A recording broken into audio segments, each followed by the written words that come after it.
안녕하세요. 옛 이야기입니다. 옛 이야기의 사연을 여러분들에게 읽어드릴 DJ 유진입니다. 구독과 좋아요는 채널 운영에 큰 힘이 됩니다. 꼭 부탁드리며 저는 여러분들의 댓글도 하나하나 다 읽고 있으니 댓글도 많은 참여 부탁드립니다. 그럼 오늘의 사연 바로 시작할게요. 안녕하세요. 인천에 거주하고 있는 평범한 주부입니다. 나이는 벌써 40대가 되었네요. 평소에 사람들을 만나게 되거나 통성명을 하게 될 때 저도 모르게 나이와 이름 다음으로 직업이나 학교를 물을 때가 있어요. 꼭 그 사람의 뒷배경이 궁금하기보다는 초면에 어색해서 질문을 던지다 보니 뻔한 질문들 중에 몇 가지에 속할 뿐이지요. 그렇다고 해서 그 배경으로 그 사람을 평가하는 기준으로 두지는 않습니다. 저와는 반대로 무조건적으로 학벌을 보고 그걸 그 사람의 인격체로 판단하는 저희 시어머니에 대해서 말씀을 드릴까 합니다. 사람은 대체로 자신과 닮아 있는 사람을 좋아하기도 하지만 되려 자신과 정반대인 사람을 선망하고 호감을 가지기도 하죠. 시어머니가 딱 후자였던 것 같아요. 전 그저 보통의 교과 과정을 마치고 고향인 대전에서 대학을 졸업했어요. 직장이 서울이었던 터라 직장 생활을 하다가 남편을 만나게 되었죠. 남편도 저와 비슷했고 끼리끼리 만났습니다. 그런데 때 아닌 학벌 스트레스는 처음 시댁에 인사드리는 그날부터였습니다. 그래서 지방대 출신이라고? 우리 아들은 그래도 서울에서 대학 나왔는데 좀 차이가 있구나. 남편이 서울 안에 있는 대학을 나오기는 했지만 그렇게 명문대는 아니었고 그저 서울에 있는 대학일 뿐이었습니다. 그래서 무슨 소리를 하시는 거지? 하고 듣고만 있었는데 친정 부모님도 계시는 마당에 꼭 시어머니의 말씀이 저와 남편이 학벌 차이가 많이 난다는 듯이 계속 돌려 말씀하셨어요. 친정 부모님도 뭔가 뉘앙스가 이상함을 느꼈는지 헛기침을 한 번씩 하셨죠. 슬슬 불쾌해질 때쯤 남편이 분위기를 띄우며 결혼 이야기로 화제를 돌렸습니다. 워낙에 연세가 있으시고 옛날 분이니 그런가 보다 했어요. 직장에서도 보면 나이 많은 상사들이 꼭 하는 소리였거든요. 제가 막 회사에 입사할 때 면접관이 지방대 출신이라서 힘들겠다는 등 시어머니 말씀과 똑같이 이야기를 했었으니까요. 기분 나쁜 마음은 접어두고 순조롭게 결혼 준비를 해나갔어요. 그러던 와중에 서울에서 계속 직장 생활을 이어나가야 되는데 집 구하기가 하늘의 별 따기였어요. 어쩔 수 없이 시댁이 2층 주택이라 빈 방이 많아서 시집살이를 자처해야만 했죠. 정말 쪽방에 살지언정 시댁에서 사는 건 피했어야 했습니다. 나중에야 땅을 치고 후회를 했죠. 시어머니께서는 상견례 때 보여줬던 모습 그대로셨습니다. 같이 살게 되고 처음으로 같이 식사를 하던 아침이었는데 일부러 알람도 맞추고 일찍 일어나서 시어머니를 도와드렸어요. 저도 남편과 같이 출근을 해야 하는 입장인데 말이죠. 어디에 뭐가 있는지도 모르는데 얼레벌레 시어머니 눈치를 봐가면서 상을 차리는데 계속 한숨만 푹푹 쉬시더니 못 배워서 잘 모른다는 둥, 이래서 학벌을 봐야 된다는 둥 말도 안 되는 논리를 펼치시는 거예요. 뭐 명문대에서는 시댁 첫날 상 차리는 법에 대해서 가르쳐 주나요? 시어머니에게 잘 보이는 법이라도 가르쳐 줄까요? 저도 너무 어이가 없는데 꾹꾹 참으면서 차렸습니다. 다 차리고 가족들이 나와 같이 식사를 하는데 제가 왼손잡이라서 젓가락질을 왼손으로 하니까 여기가 저승이니? 어딜 왼손으로 밥을 뜨니? 집에서 그런 거 안 배워? 학교가 부실해서 그런가 부족하구나. 저는 살다 저승에서 왼손으로 밥 먹는다는 소리 처음 들어봤어요. 왼손잡이가 얼마나 많은데 저런 말 같지도 않은 소리를 하시지? 하며 시어머니를 쳐다보는데 절 보지도 않으시고 중얼중얼 계속 못 배웠다는 듯이 이야기를 하셨습니다. 그래서 울컥울컥 올라왔지만 같이 앉아있는 남편과 시아버님을 생각해서 그냥 먹었어요. 그런데 시어머니께서 드시던 숟가락으로 제 왼손을 탁 때리시더니 왼손 쓰지 말라고 했잖니. 못 배운 것이. 이러시는 거예요. 진짜 너무 열받아서 회사에 일찍 가겠다고 먼저 자리를 떴습니다. 나가는 제 뒤로 계속해서 시어머니의 험담이 들려왔어요. 남편에게 그러게, 좀 배운 애를 만났어야지. 어찌 저런 애를. 회사에 가서도 계속 생각나고 눈물이 막 나는데 뒤늦게 온 남편이 절 달래주었어요. 시어머니께서는 원래부터 교육에 예민하시고 좀 과하시다고요. 앞으로 또 그런 일이 있으면 자기가 다 막아주겠다고 말이죠.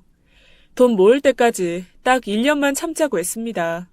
그래서 좀 위안이 되기는 했어요. 남편이 제 편이 되어줘서요.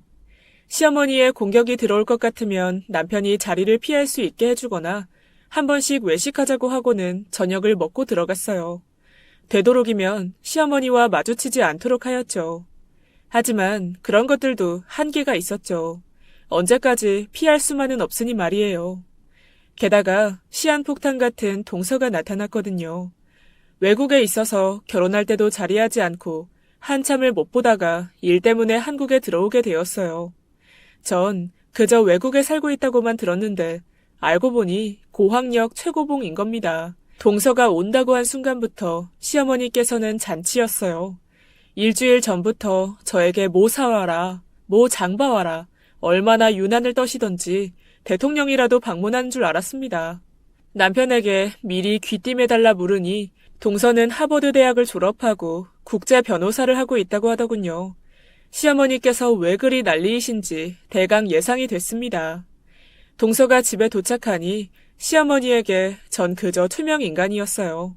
다 차려놓은 밥상에 동서는 수저만 들었는데 고생했다는 둥, 힘들지 않냐는 둥, 어화둥둥 난리도 아니시더군요. 그 상은 제가 다 차린 거고 고생은 제가 했는데 말이에요. 퇴근하고 바로 상 차리느라 힘들어 죽는 줄 알았는데 말이죠. 저는 없는 사람처럼 안 보이시는 줄 알았는데 간간히 제 이야기를 꺼내시는데 또 제가 왼손으로 젓가락질 하는 것과 지방대 출신이라는 것을 언급하시면서 동서에게는 너무 대단하다면서 한껏 치켜 올리셨습니다. 잘 배운 사람들이 예의도 바르고 세련됐어. 우리 변호사님은 어쩜 이리도 멋지게 입었는지. 제 저 머리 촌스러운 것 좀 봐라. 보고 배운 게 없으니 저런다. 동서는 웨이브가 들어간 긴 머리였고 전 생머리에 반묶음한 머리였어요. 어떻게 트집을 잡아야 학벌에서 외모까지 이어지는 건지 이해가 되지 않았습니다. 그런데 동서의 태도는 더 웃겼어요. 시어머니께서 그렇게 얼토당토하는 말씀을 하시면 절 봐서라도 아니에요 라고 말할 줄 알았는데 시어머니의 그런 말에 자기가 머리를 뉴욕 어딘가에서 했는데 어쩌고 저쩌고 자랑을 해댔어요. 진짜 그때는 상 위에 있던 개다리로 찍어버리고 싶더라고요. 한 차례 식사를 끝내고 차와 과일들도 제가 다 내갔어요.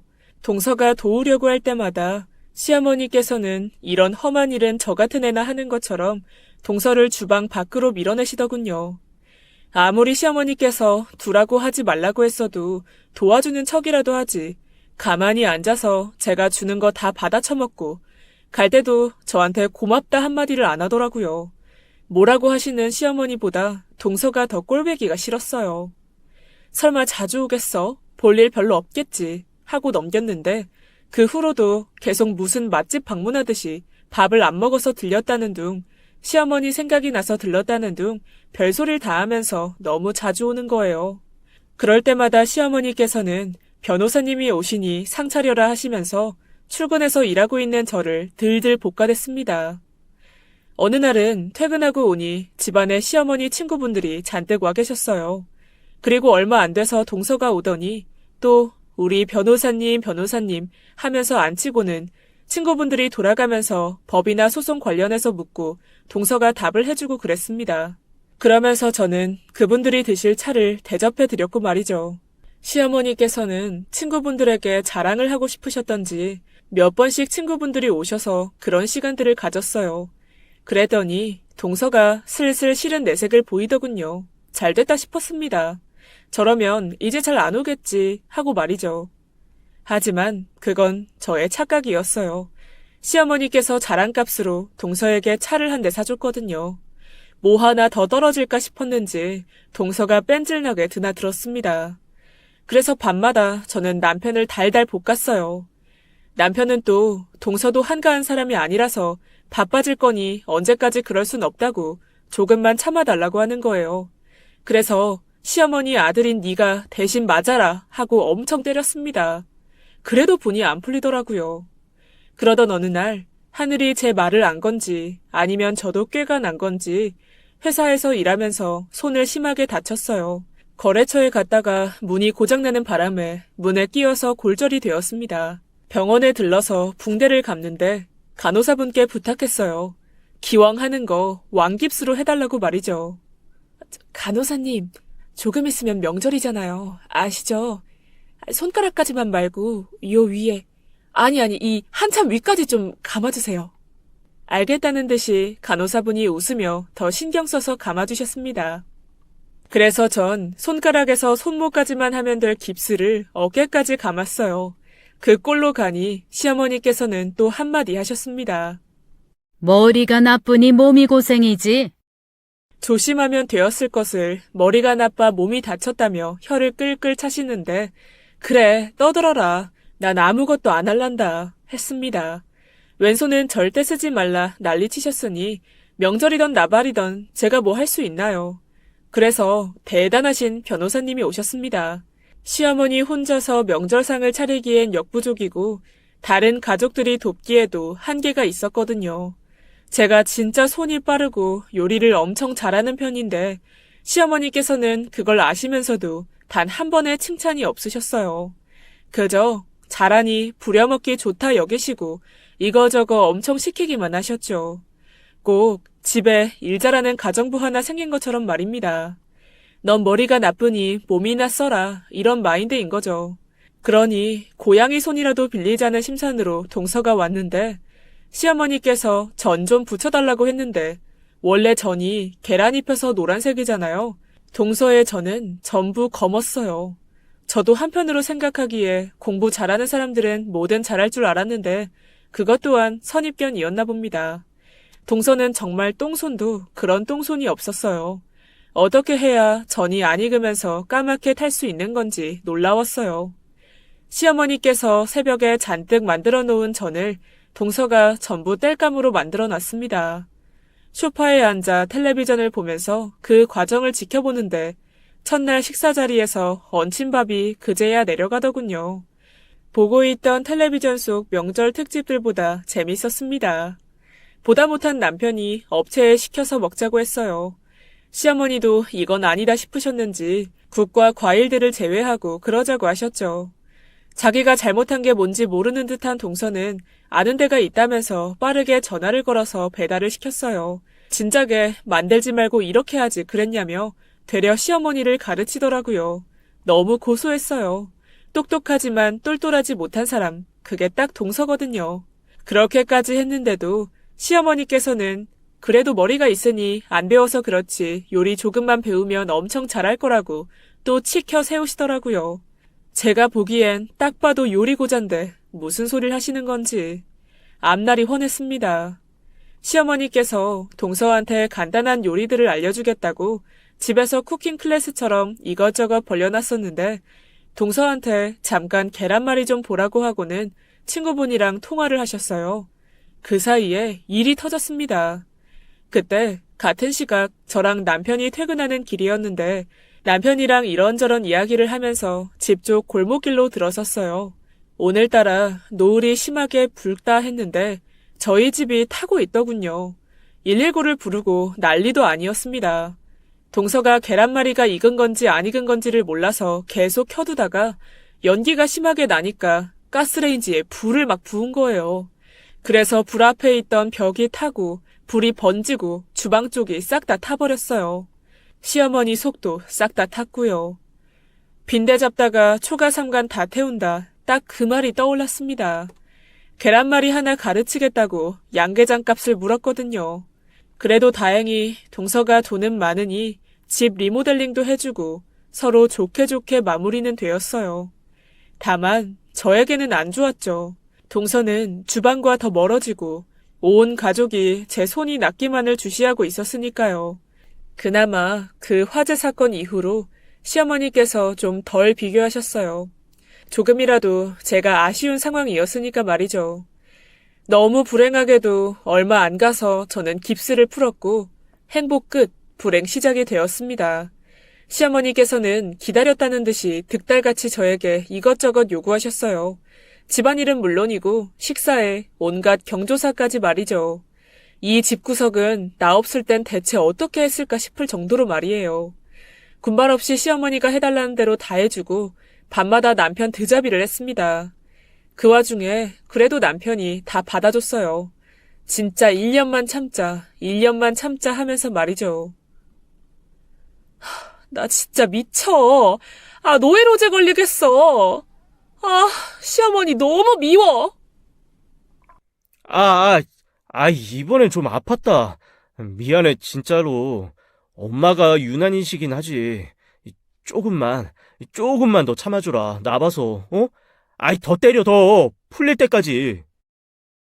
그리고 시어머니께서는 저에게 다른 것도 시키셨습니다.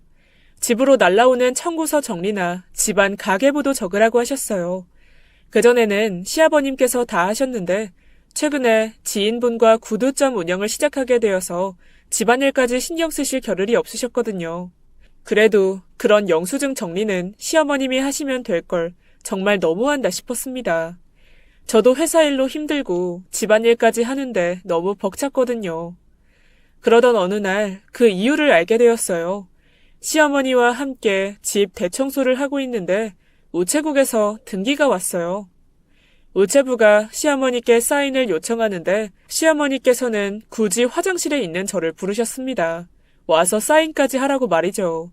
전 화장실 청소 중이라 손이 더럽고 시어머니는 책 정리 중이셔서 멀쩡했거든요. 지켜보던 우체부도 시어머니께서 하시라고 서둘러서 권했습니다. 그런데 머뭇머뭇 하시더라고요. 그래서 뭐지 했어요. 제가 손을 닦고 하려고 하니까 본인에게 받아야 한다고 우체부가 시어머니께 권했습니다. 시어머니께서는 겁을 잔뜩 먹은 듯한 표정으로 우체부에게 조용히 말했어요.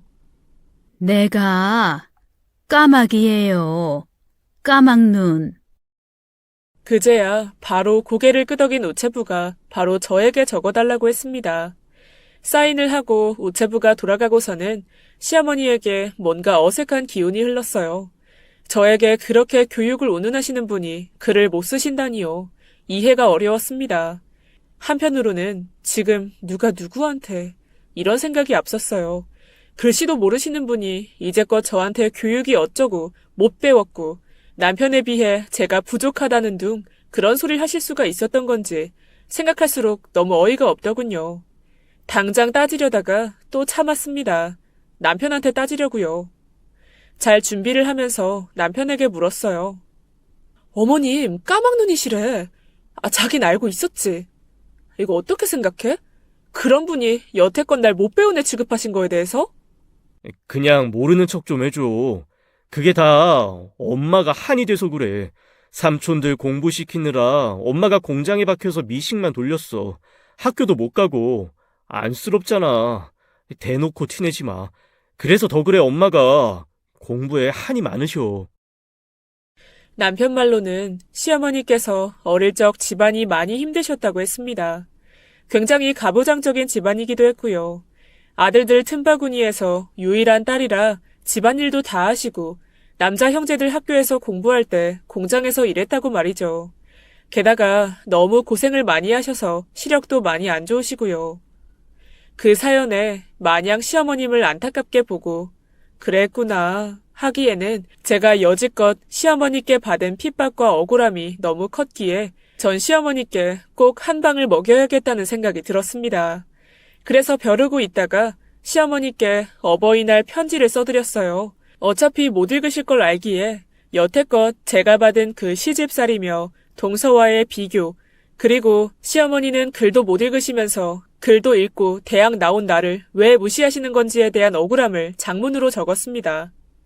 어버이날 선물과 함께 드리고는 전 비장한 미소를 지었어요. 저걸 읽으시던지 안 읽으시던지 부끄러우시겠지 하고 말이에요. 그런데 진짜 안 읽으셨는지 며칠이 지나도 아무 말이 없으시더라고요.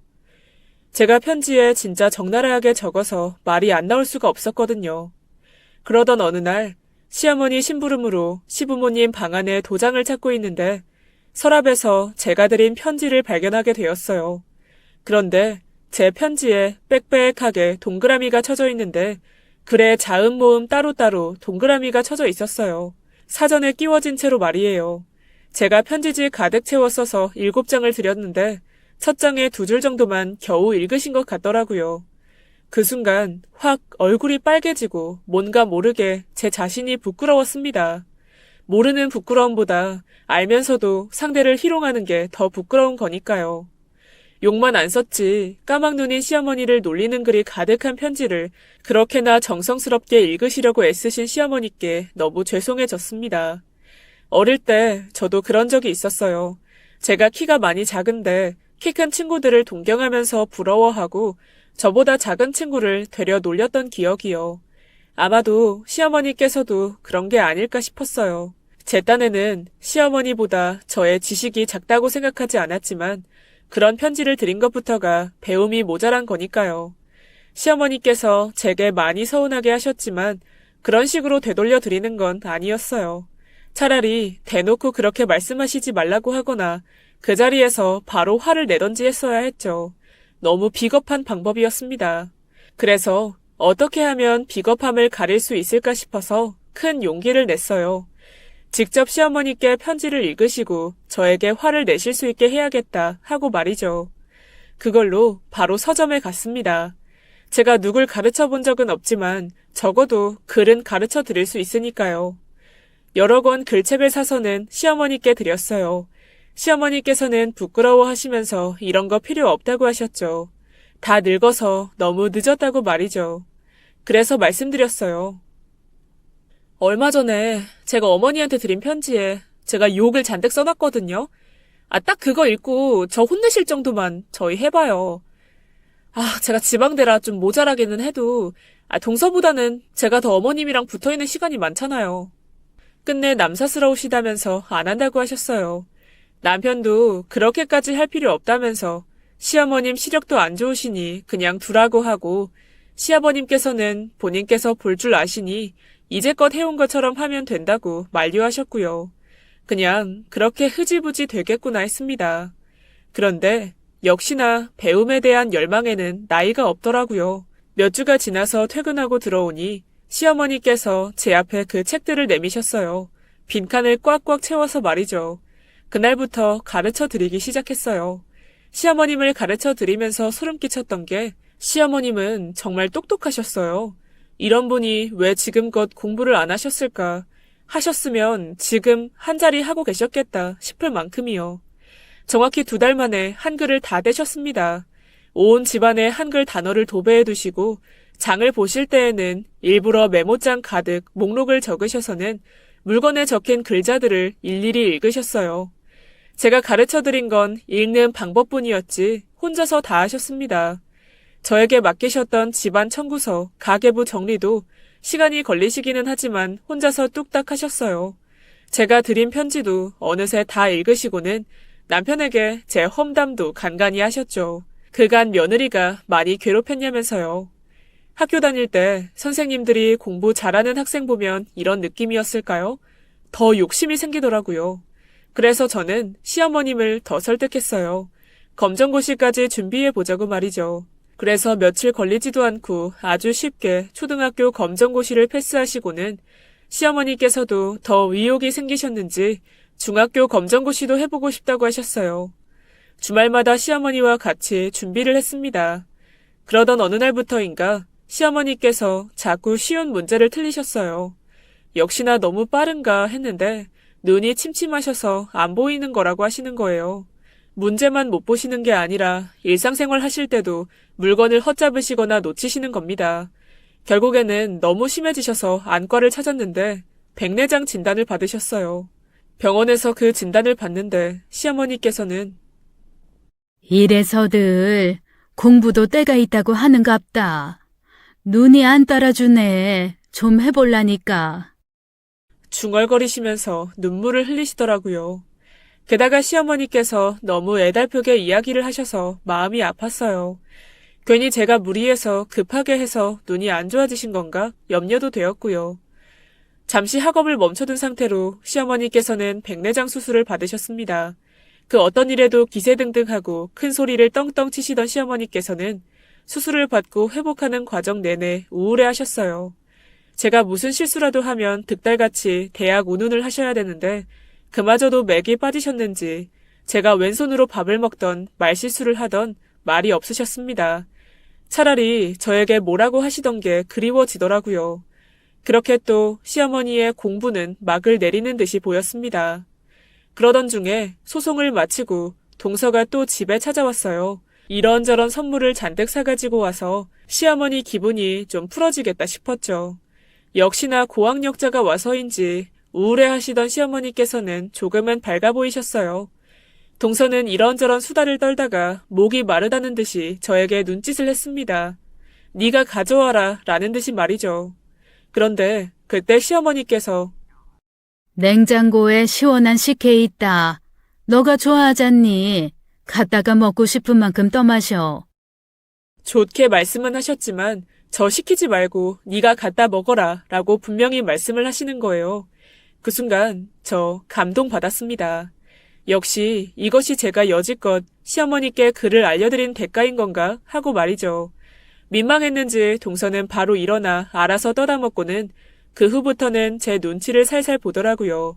간만에 온 집안의 분위기가 뭔가 달라졌음을 눈치챘을 거예요. 이전에는 시어머니께서 동서가 오면 잘 배워서 대단하다, 잘 배운 사람이라 다르구나 이런 식으로 동서를 칭찬했는데 이번에는 조금 달랐습니다.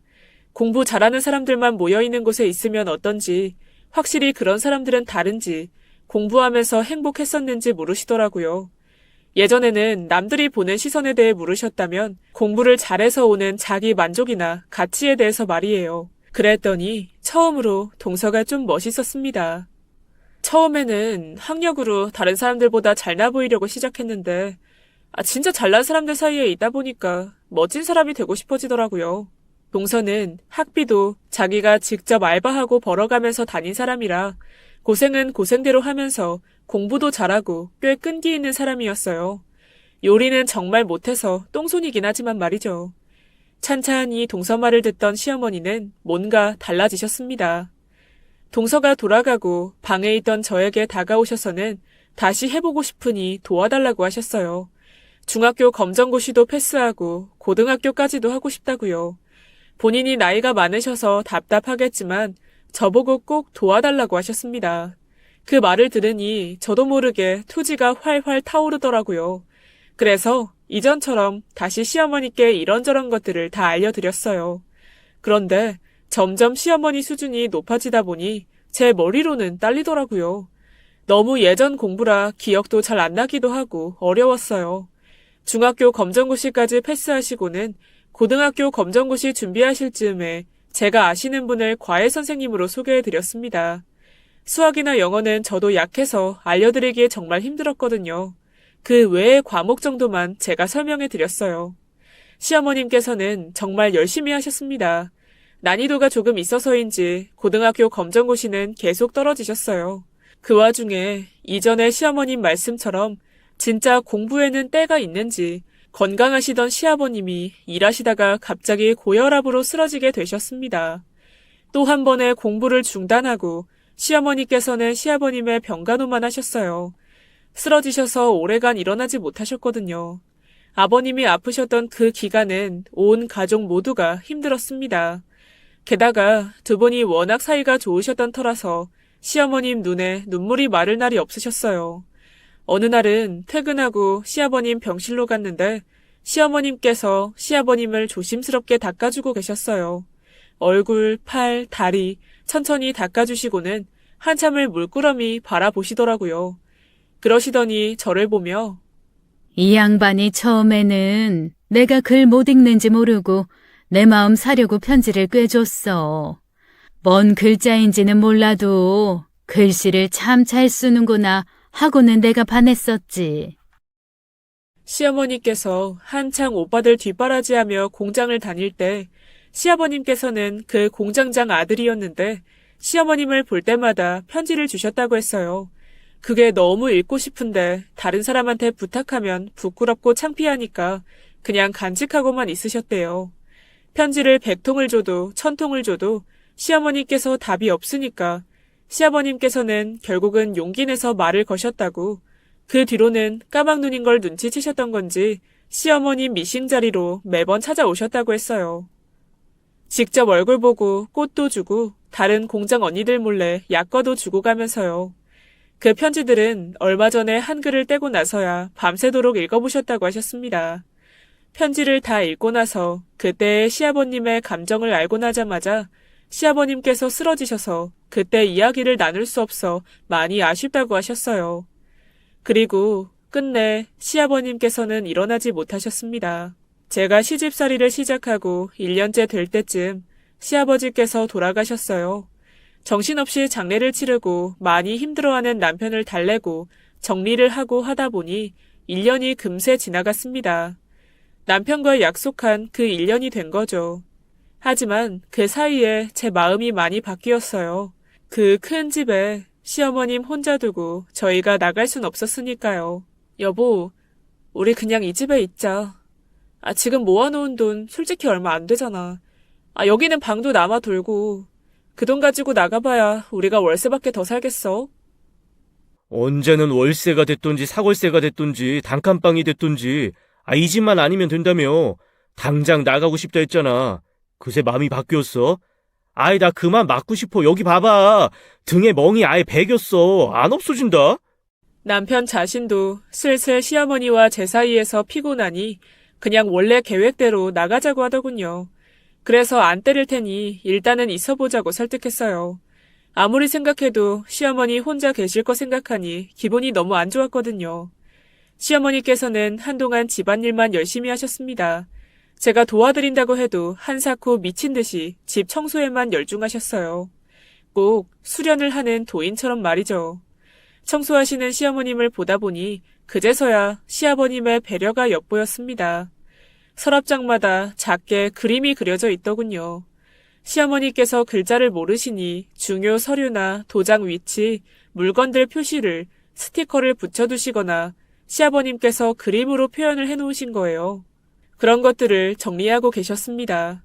몇 달을 그러시다가 이제 더 이상 정리할 것이 없어지셨는지 한동안 안 오시던 과외 선생님을 다시 부르시고는 저에게도 공부를 빨리 시작하자고 하셨어요. 시아버님 첫 제사 때 꼭 고등학교 검정고시 패스한 걸 알리고 싶으시다면서요. 시어머니께서는 계획하신 그대로 이루셨습니다. 고등학교 검정고시를 패스하고는 시아버님 첫 제사 때 직접 쓴 편지를 제사상 앞에서 읽으셨어요.